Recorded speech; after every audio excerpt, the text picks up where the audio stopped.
Hi everybody, it's your old pal Chuck, and I'm back once again with a review. And after a long delay, not a 9-month delay, but a delay nonetheless, I'm here with a Transformers review. And we're going to take a look at Transformers First Edition Starscream. I was one of the lucky ones who was able to pick this guy up when they were in Toys R Us's here in the United States. The front of the box, say package, the rear, nice little advertisement for Transformers Prime, and then you have the cross sell with RC and Bumblebee, and a larger picture of Starscream. Like I said, I was very lucky to find him in stores. The package also comes with a cardboard stand. In fact, it's a selling point on the side of the box. You can see it right here. Includes display stand. Doesn't have his name on it.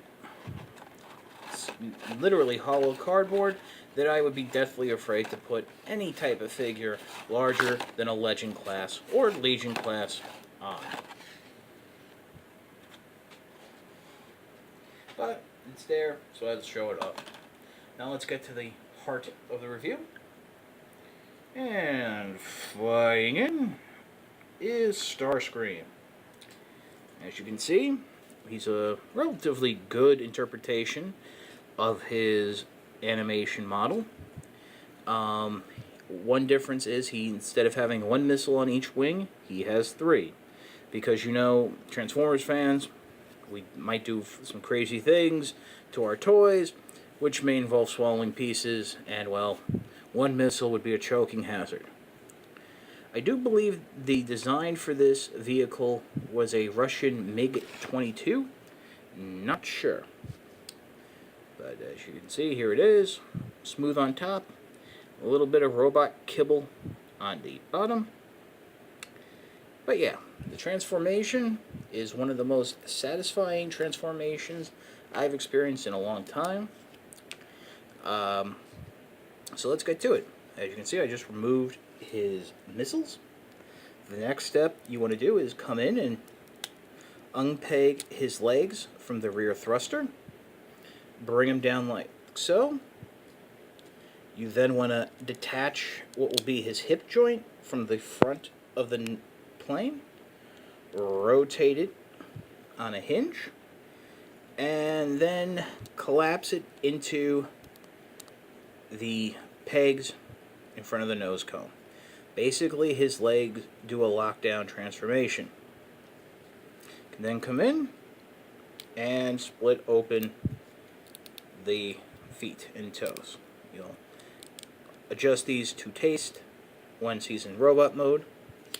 Final step is you want to come in and rotate the waist until it satisfyingly clicks into place.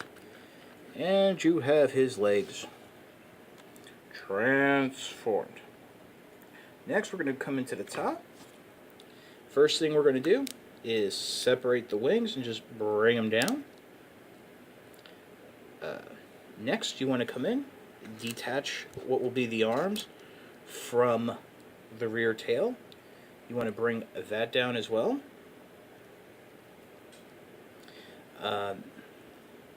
Next, you want to come in and, I don't have nails, but split the tail fin open.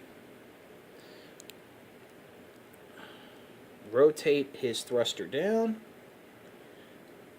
Bring it up, and then flip it down like so. Everything basically pegs into each other like that. You can then bring the wings back, angle them up, then bring the arms down like so.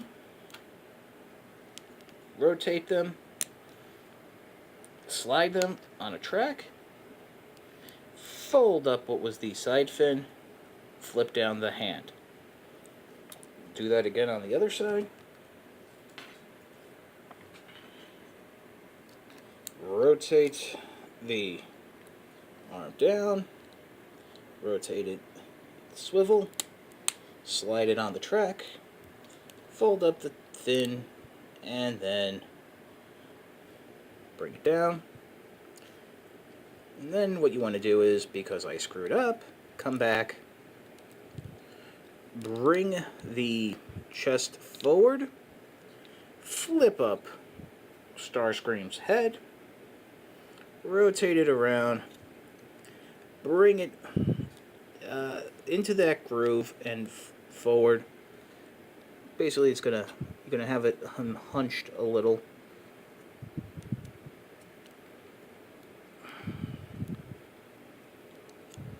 So, tricky now. Huh. There you go. And then the wings will be a bit more, the tail fin will be a bit more flush along the back here.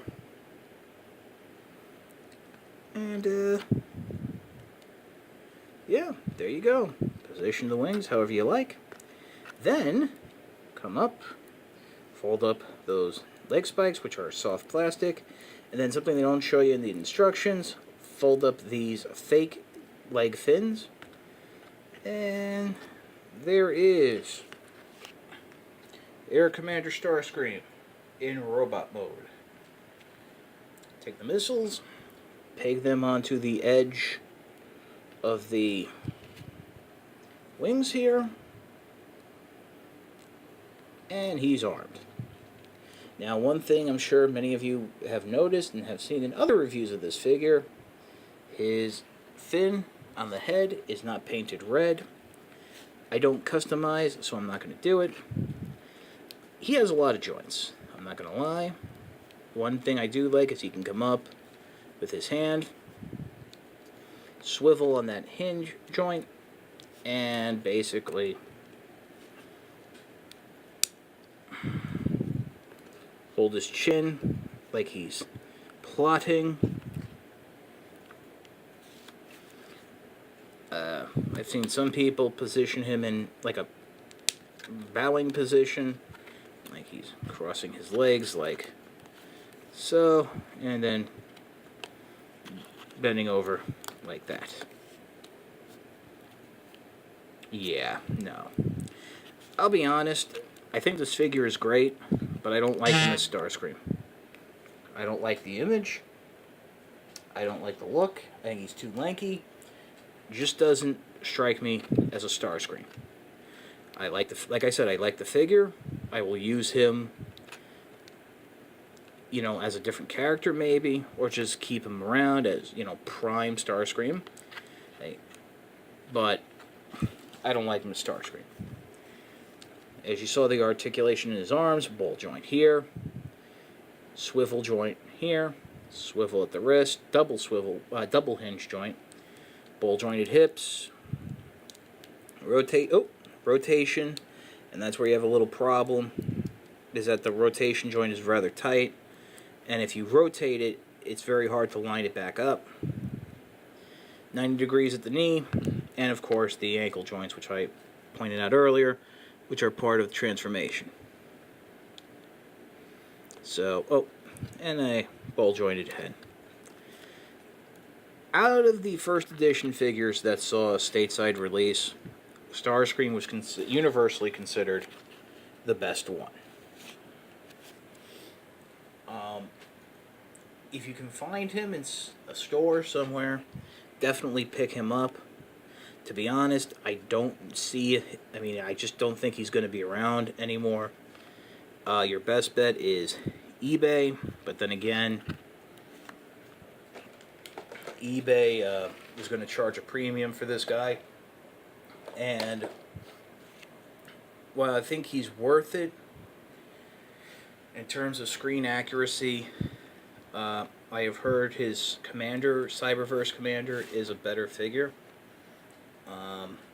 But like I said, it's up to you. I bought him. I like him. Like I said, I don't like him as Starscream. but what are you going to do? So, for your old pal Chuck and Air Commander Starscream, I'll see you next time.